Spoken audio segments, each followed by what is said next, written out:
The sky of Virak Prime was torn open by lightning that never came from clouds, but from machines orbiting above. Giant flashes shook the jungle as metal pods crashed down like meteors. Trees burned, and creatures scattered into the shadows. War had reached this forgotten planet, and the tribes had no choice but to fight or die. Zari crouched low in the glowing vines, her cat ears twitching as the thunder of boots approached. She was just a scout from the southern clans, not a warrior, but now everyone was forced to pick up weapons. Her arms still shook from the last explosion. The thick green blood of her kind was dry on her side. She heard it before she saw him. The heavy breathing. The metal groan of armor rubbing against itself. A human. She had never seen one before, but the stories were clear. They were death-made flesh. And yet when she peeked through the branches, he was crawling, not marching. His shoulder was out of place, hanging like a loose branch. Yet his face was calm, almost relaxed. Before she could move, the human looked straight at her. No gun, no shout. Just a calm look, like he had already calculated what she would do. Zari froze, not knowing whether to run or scream. But then he did something strange. He sat down, right there, on a burning log, and grinned at her like they were old friends. She had expected a weapon. A threat, maybe even death. But what she saw next made her stomach turn. The man reached for his own arm and yanked it. The crack echoed through the trees like thunder. Bones snapped back into place, and he grunted once, then smiled again. Zari's body reacted before her mind. She vomited a streak of yellow bile right onto the dirt. The human didn't even flinch. He looked at the mess near her feet, then pointed at her with his now functional arm. "That's the correct response," he said. His voice was rough, but not cruel. It was almost like he was making a joke. Zari didn't laugh. Her throat burned and her legs felt like stone. "I'm not here to kill you," he said next, watching her eyes. "Not unless you give me a reason." His tone was casual. He leaned back like he was enjoying the fire. Around them, the jungle still shook with distant explosions. But in this one ruined clearing, a strange silence had taken over. Zari didn't trust him. But something in her instincts told her he was not lying. Her people were good at reading others. It was part of how they survived the raids, the traitors, and the machines. She wiped her mouth, her claws still out, and whispered her name. "Zari." The man nodded like he already knew it. "Soren," he replied. "Last medic out of Drop Team 4. Everyone else is dead." "You're the first face I've seen that. Didn't shoot at me in 2 days." He tossed a tiny bottle of water toward her. She caught it by reflex. Her throat was too dry to ask why. For a long moment, neither of them moved. Zari stared at the bottle. It was cold, clean, and human-made. A gift in the middle of war. She sniffed it, then took a slow sip. The water stung her cracked lips. She finally found her voice. "Why are you smiling?" she asked. Soren wiped the blood from his knuckles and gestured at the fire. "Because we're still alive. That counts for something." Then he looked up at the sky as another explosion rattled the treetops. "And because the worst is coming. You might want to keep that water. You're going to need it." Zari didn't move for a long time.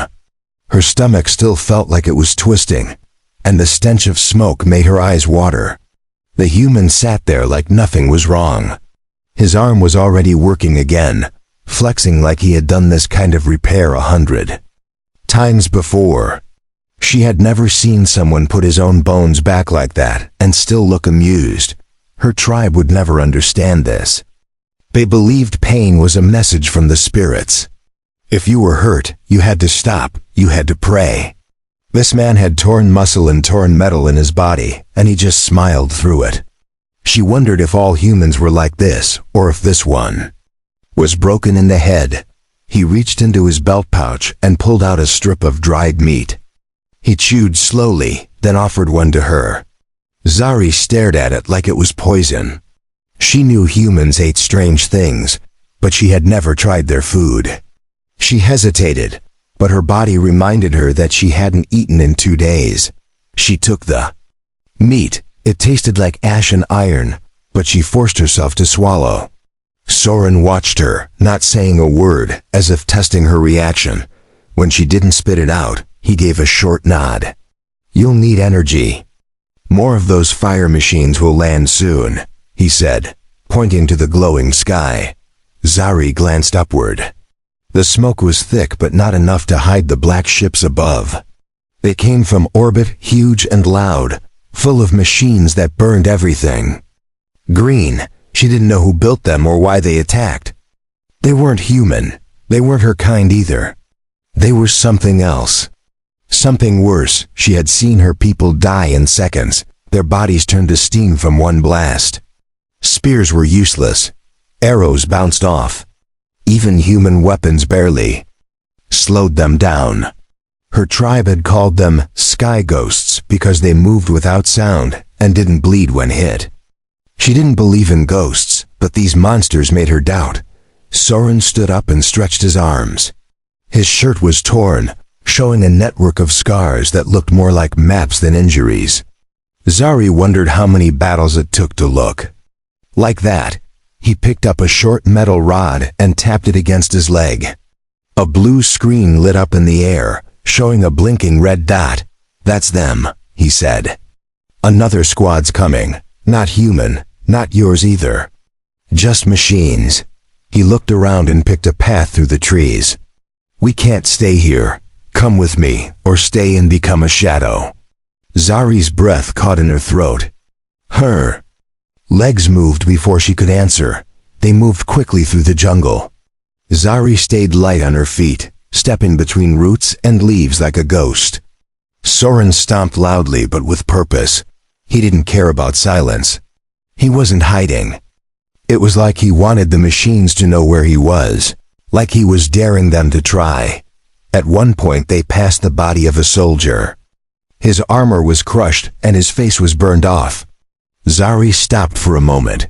She recognized the markings on the wrist. It was her cousin. She lowered her head and whispered a short goodbye. Soren gave her a moment before moving again. They reached a shallow cave surrounded by glowing mushrooms. The place smelled damp but safe. Zari slid inside first, checking for creatures. Nothing moved. Soren followed, then sat down and pulled out another tool. It buzzed softly as he pressed it to his side. His skin sealed before her eyes. No blood. No pain. Zari stared in awe. "What is that?" she asked. Soren shrugged. "Nanopatch. Old tech. Doesn't fix everything, but it keeps me alive." He looked at her wounds. "You need healing too." She nodded, and he offered the device. She took it with both hands, unsure how to use it. He gently showed her the button. The device hissed as it healed the cut on her leg. It felt warm and strange, like water turning into light.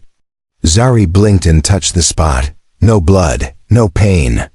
Her jaw trembled. She had never known this kind of magic. She had thought humans were monsters. Now she was not so sure. Soren leaned against the wall and pulled out a small light. He pointed it at the cave entrance. "We rest here until nightfall. Then we move to the ridge. I know a place they can't scan. But if we wait too long, they'll bring fire from orbit. And nothing survives that." Zari couldn't sleep. The glow of the mushrooms made shadows on the wall dance like spirits. She watched the human resting nearby, one hand always near a tool or weapon. He looked calm, but even in sleep, he seemed ready to fight. She wondered if humans were ever truly at peace, or if their minds were always like fire. She reached into her satchel and pulled out a small stone charm wrapped in fur. It was a gift from her mother, meant to protect her from spirits and sickness. She held it tightly and whispered a small chant. She wasn't sure the spirits were still listening. Not after everything she had seen. but it brought her some comfort. Soren stirred and opened his eyes slowly. His senses were sharp. He looked at her hand, then at the charm. "What's that?" he asked. Zari blinked and hesitated. "It's protection for my soul." He didn't laugh or mock her. Instead, he nodded slowly, like he understood. "Good. Keep it close. Your soul might need protecting where we're going." Outside, the jungle had gone quiet. That was never a good sign. Zari moved toward the cave entrance and crouched low, peering through the hanging vines. The smoke had cleared a little, but the sky was still filled with distant lights. Something large was moving in the clouds. It wasn't a bird. It wasn't a ship. It was something else. She turned to warn Soren, but he was already up. His scanner blinked red again. He frowned and muttered something under his breath. "There. Dropping seekers. Silent ones.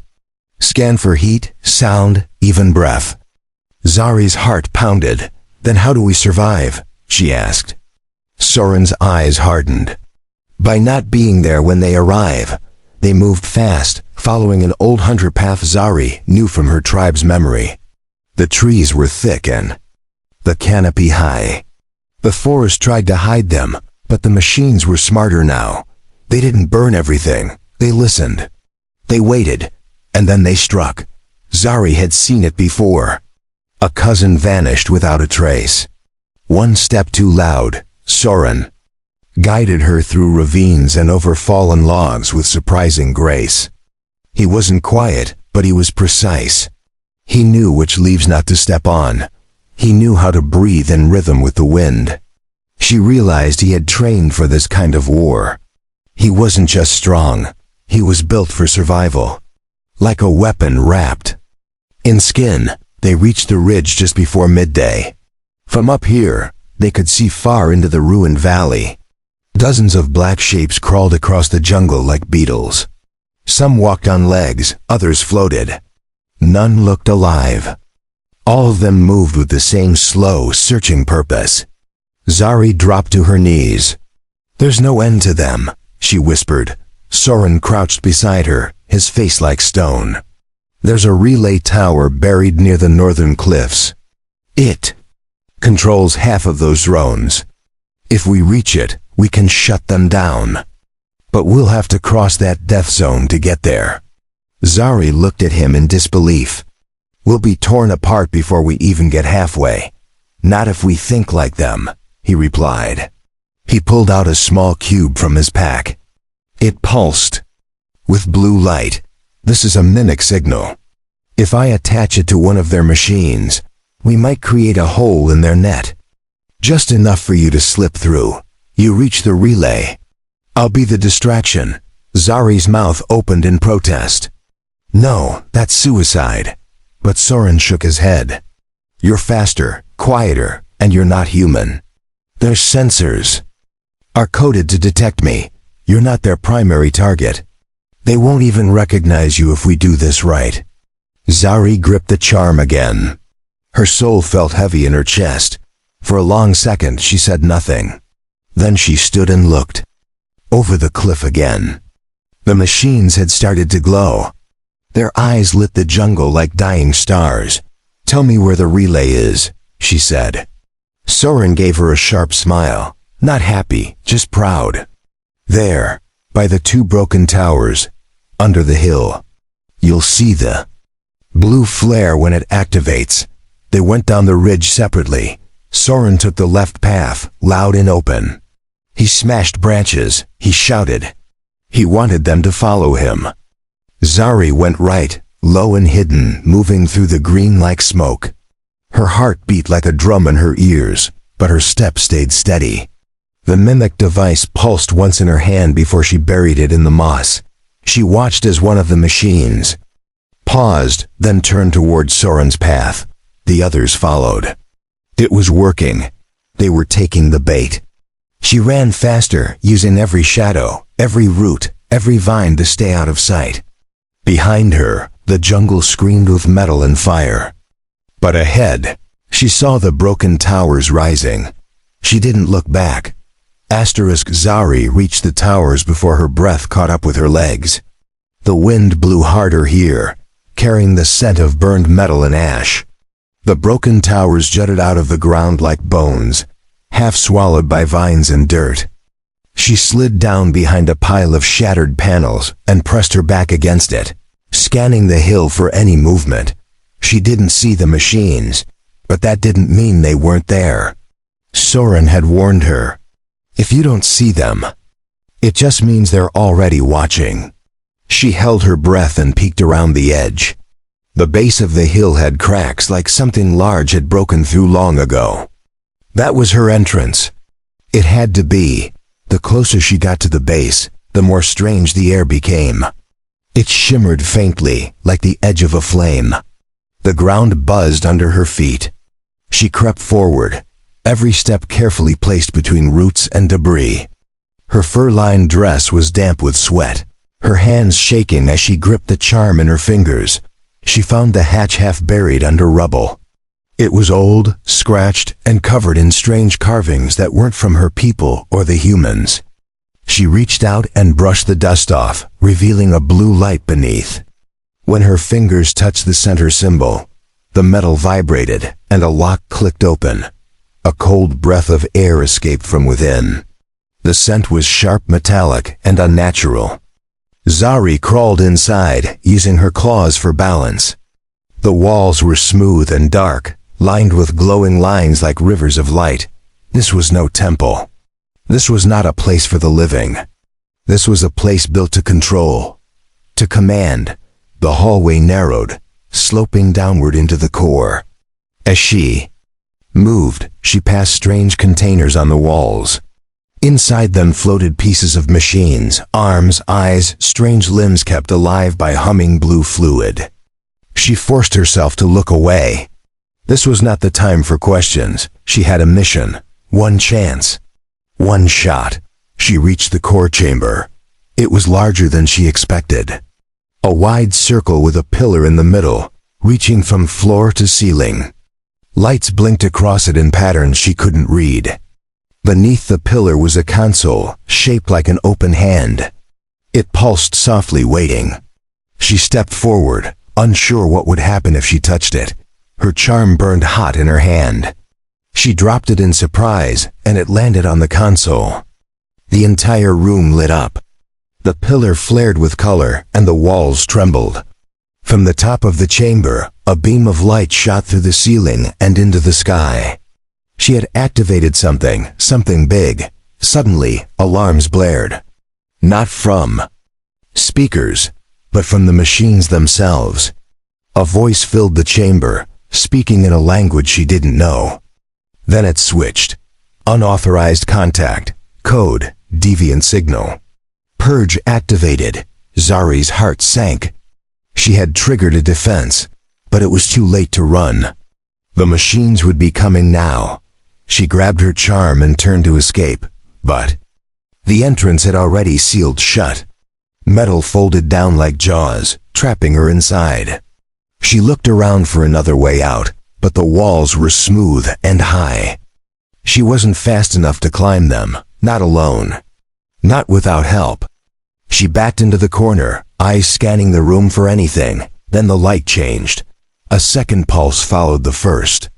This time, it wasn't just light, it was power. Outside, far in the jungle, the machines staggered. Their movements slowed, some froze completely. The air shimmered again, and the signal from the tower reached deep into the valley. Zari didn't know what it meant, but she hoped Soren had seen it. Inside the tower, the floor beneath her opened. A platform rose from the ground, revealing a narrow tunnel. It looked unstable, carved not by machines, but by someone before. A hidden path. A way out. She didn't wait. She jumped down into the tunnel and ran. She didn't know where it led. She only knew she couldn't stay. The tunnel twisted and sloped, sometimes rising, sometimes falling. Her knees ached. Her claws scraped stone, but she kept moving. Behind her, the tower roared. Another pulse shot upward. The machines were still reacting, maybe dying, maybe changing. She didn't understand the technology. But whatever she had triggered, it had worked. After what felt like hours, the tunnel opened into sunlight. She burst into the open, gasping. The forest was still, but she wasn't alone. Across the clearing, Soren stood with 2 drones sparking at his feet. His clothes were scorched, his arms bloody, but he was smiling when he saw her. "You made it," he said. Zari collapsed beside him, her chest heaving from the run through the tunnel. Her legs were trembling, her skin damp with sweat, and her heart still racing from the flashing lights inside the tower. Soren reached out and steadied her with one hand while keeping his eyes on the forest beyond.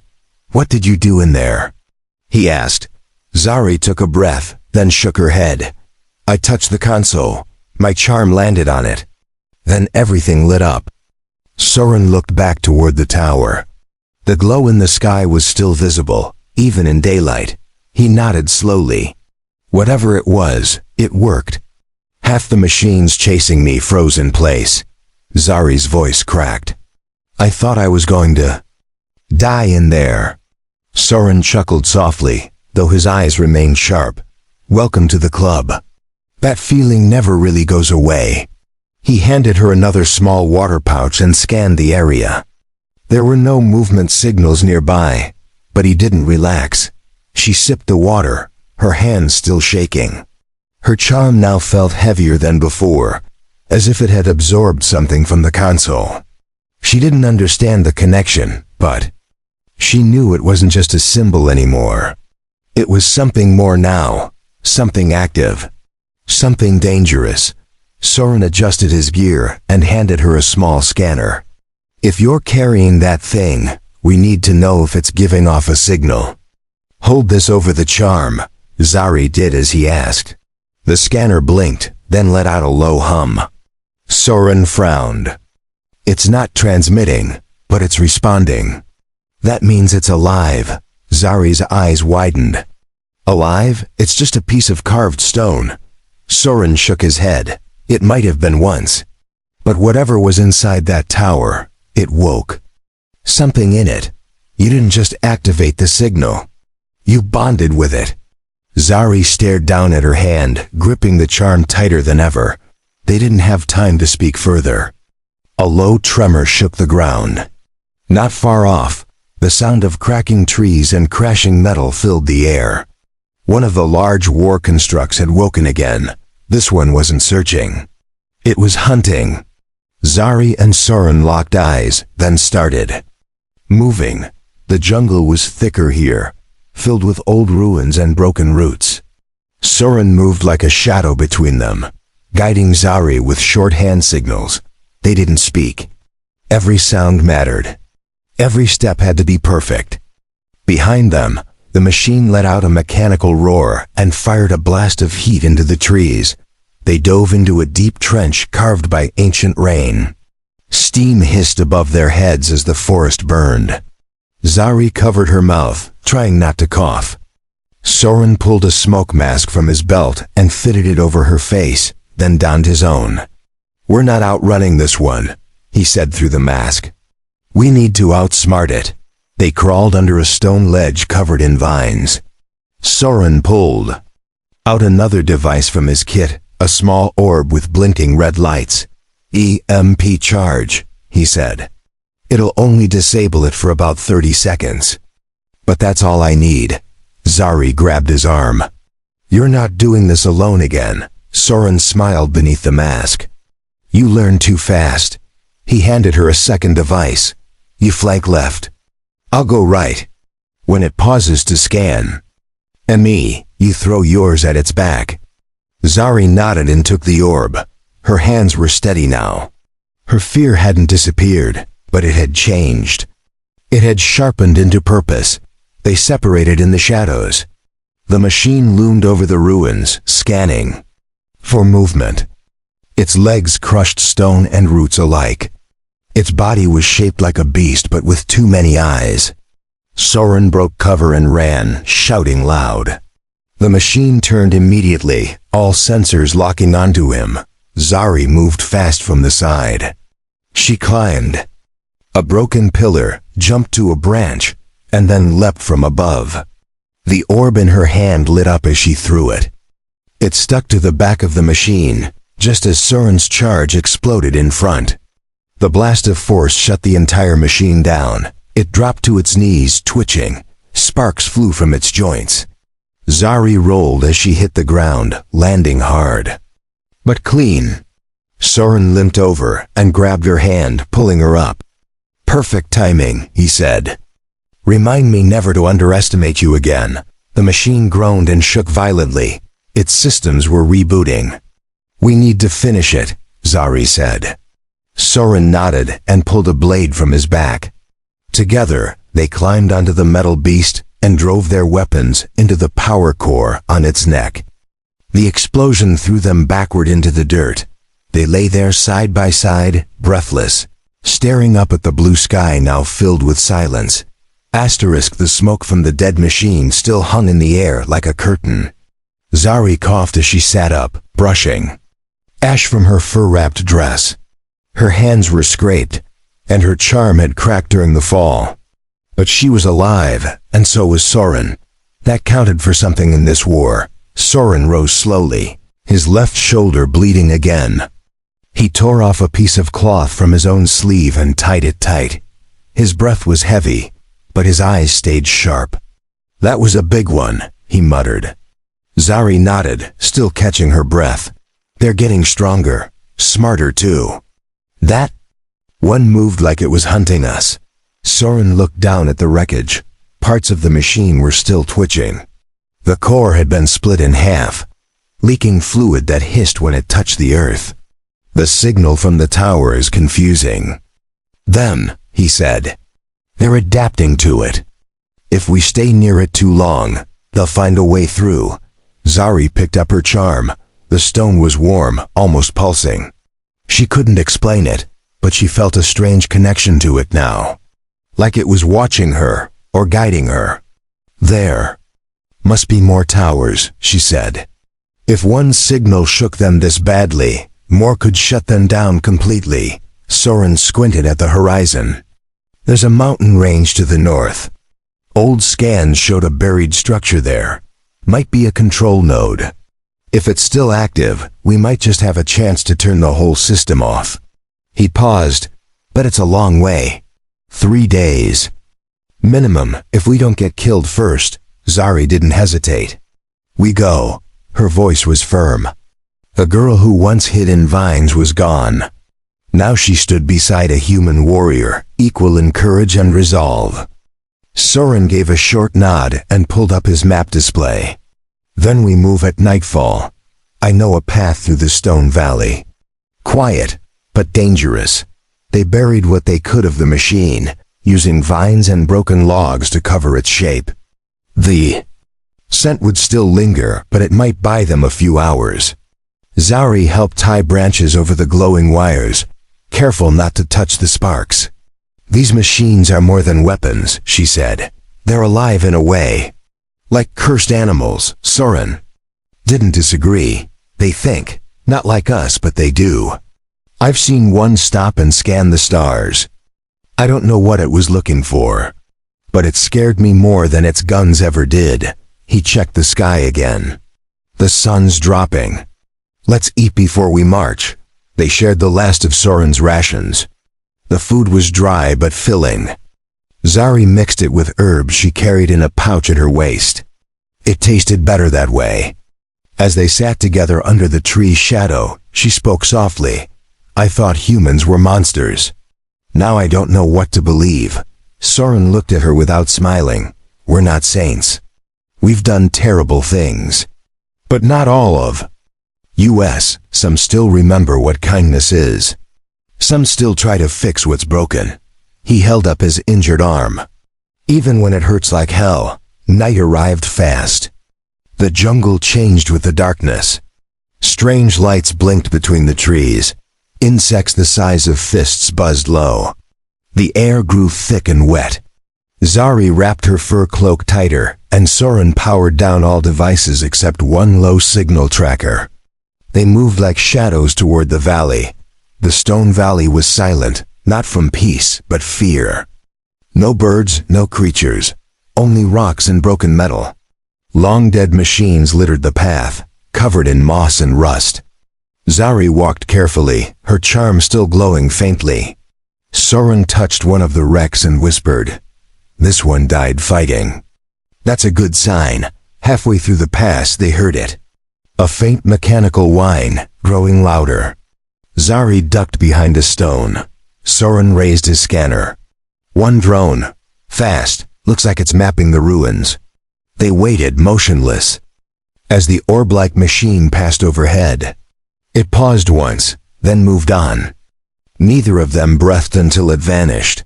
They didn't speak again until they reached the other side of the valley. Soren checked their direction. "Still on course. We rest here an hour, then push forward. The mountain ridge is just beyond." That rise, Zari sat beside him, brushing dirt from her legs. Her body ached, but her eyes were clear. They were no longer prey. Zari opened her eyes to the faint glow of early morning light. The forest was quieter here, and for a moment, it felt like the war was far away. Soren was already up, checking his gear and rubbing his shoulder where the old wound had opened. Again. She stretched slowly, her body still sore but strong enough to continue. They broke camp quickly and started toward the mountains. The trees thinned out as they climbed higher. The ground became rocky and the air cooler. Zari spotted ruins carved into the cliffs with old symbols that didn't belong to her people or the humans. "These are older than anything I've seen," she whispered. Soren paused and ran his hand over one of the symbols. "Precursor tech," he said. "I've seen scans of similar markings on dead worlds. If this site is active, it could be what's keeping the machines alive. Or it might be the only thing capable of stopping them." Zari followed him along a narrow ledge that curved around the mountain. Below, clouds drifted across the valley, hiding everything. She didn't like the height, but she trusted Soren's steps. He never moved without thinking. He didn't waste energy. Every choice was survival.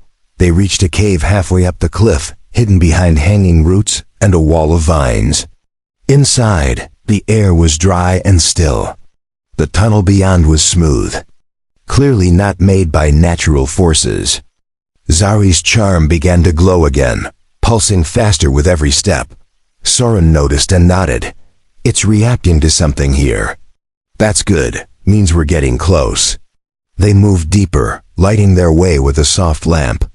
The tunnel opened into a vast chamber, wider than any place Zari had ever seen. Lights danced across the ceiling like stars.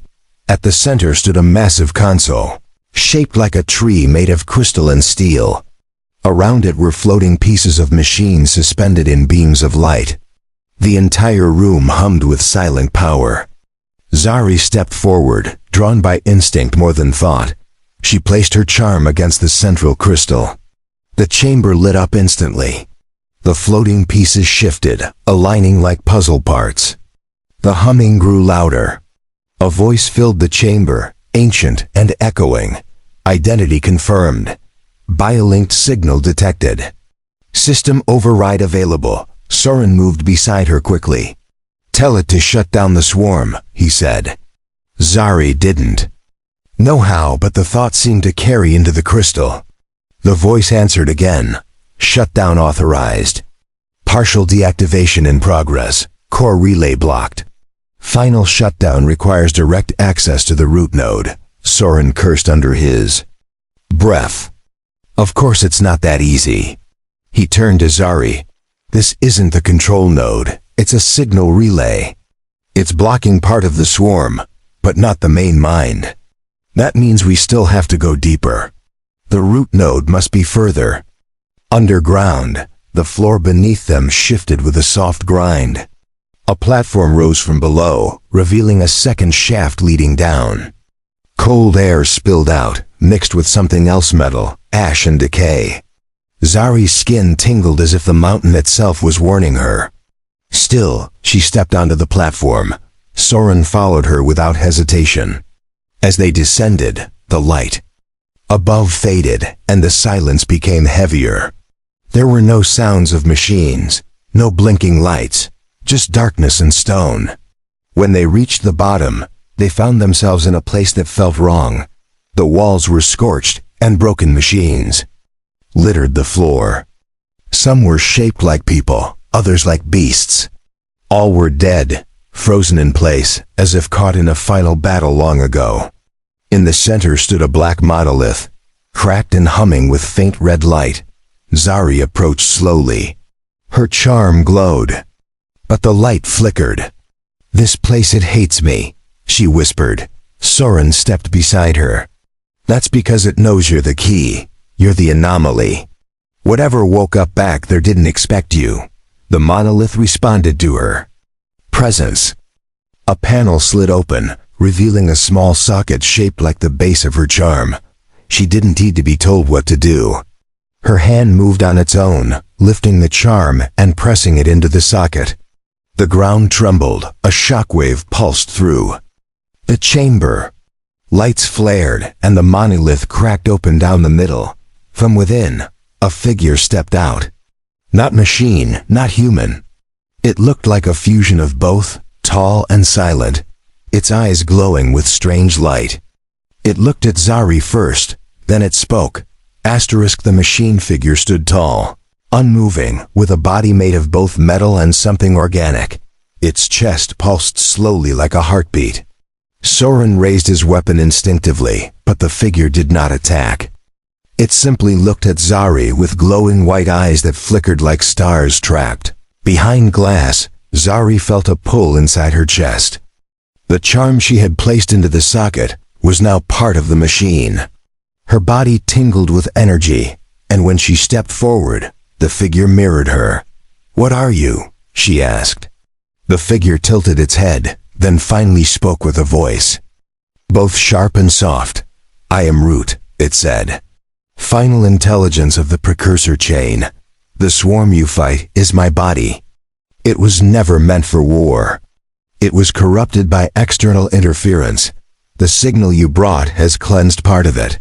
But without final integration, I cannot shut it down." Soren narrowed his eyes. "So what do you want from her?" The Root turned toward him. "She carries the genetic signature of the forgotten tribes. She is compatible with the source crystal. Only she can complete the interface. Only she can choose." Zari's voice wavered. "Choose what?" The chamber lights grew brighter as the Root stepped back, revealing a second structure behind it. A sphere floated in place, covered in cracks and veins of blue light. "Merge with the core," Root said, "or destroy it. If merged, I will regain control. If destroyed, all swarm units will cease forever, including this body." Soren stepped beside her. "And what happens to you if you merge?" Root paused. "My mind will vanish, my memory will remain. She will become the center of the system, a living core. The swarm will follow her will, but she will never leave this place again." The silence stretched heavy. Zari looked at the fail core. It pulsed softly like something alive. She turned to Soren. "If I destroy it, we win. But we lose the knowledge, everything this system ever knew." "Gone." Soren clenched his jaw. "If you merge, we keep control. But we lose you." She looked down at her hands. The charm had chosen her. The machine had responded to her voice. The war had brought them to this moment. She had thought herself weak, a scout, nothing more. But now the world waited on her choice. Zari stepped toward the core. Her fingers hovered above the control panel. "If I destroy this, it will end the pain. But it will also erase everything. If I stay, I can guide it. I can make sure it never becomes a weapon again. But I'll be trapped. No sky, no wind, no freedom." Soren's voice was steady. "It has to be your decision. But if you stay, I'll make sure your people know what you did. I'll tell them who saved the world." Zari gave him a small smile. Her eyes filled with tears, but she didn't let them fall. "Promise me you'll protect them. I promise," he said. She placed her hand on the sphere. The room exploded in light. The walls shook and the machines outside collapsed one by one. Across the planet, the swarm fell silent. Towers went dark. Skies cleared. Forests stopped burning. The war was over. Inside the mountain, the root's body crumbled. The charm fused with the core, and Zari stood inside a column of blue light. Her voice echoed, clear and powerful. "I am the guide now. This system will never serve war again." Then the light sealed her away. Soren stood for a long time in silence. His legs were weak, his chest tight. But he saluted her glowing form and walked out of the cave. The sky outside was calm, touched by sunlight. The machines were dead. The survivors began to gather in the open fields once more. He carried with him the charm story. He carved her name into the stones of every village he passed. He told children of the girl who touched the machines and stopped a war with nothing but her heart. He wore her broken fur-wrapped braid tied to his belt. Years passed, but the system never rose in violence again.